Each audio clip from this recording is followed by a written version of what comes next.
L'examen du budget français 2023 a démarré à l'Assemblée et l'utilisation du vote bloqué pour son adoption ne fait déjà plus aucun doute. Reste à savoir quel sera le meilleur moment pour le dégainer. Alors, que dit l'article 49 alinéa 3 de la Constitution et en quoi consiste-t-il ?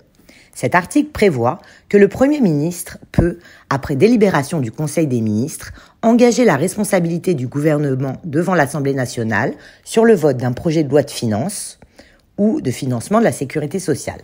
Dans ce cas, ce projet est considéré comme adopté, sauf si une motion de censure, déposée dans les 24 heures qui suivent, est votée.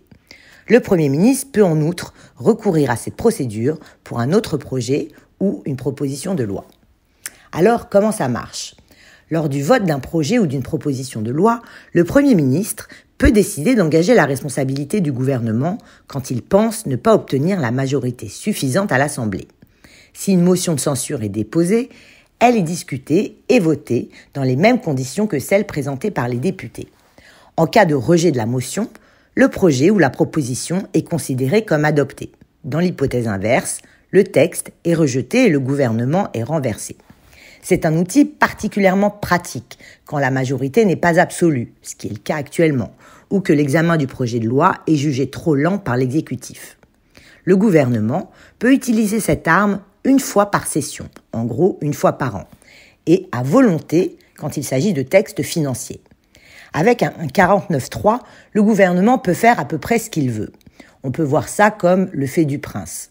Si le Premier ministre décide de recourir à l'article 49.3, sa décision entraîne la suspension immédiate de la discussion du projet de loi. Le texte est considéré comme adopté sans être soumis au vote, sauf, comme on l'a dit, si une motion de censure est déposée dans les 24 heures qui suivent. Depuis la réforme constitutionnelle du 23 juillet 2008, en dehors des projets concernant les lois de finances, l'article 49.3 ne peut être utilisé que sur un seul texte au cours d'une même session parlementaire. Avant cette révision de la Constitution, le gouvernement pouvait y avoir recours aussi souvent qu'il le voulait et sur n'importe quel texte. Pour rappel, l'article 49.3 a été utilisé 87 fois depuis 1958, c'est-à-dire depuis l'instauration de la Ve République.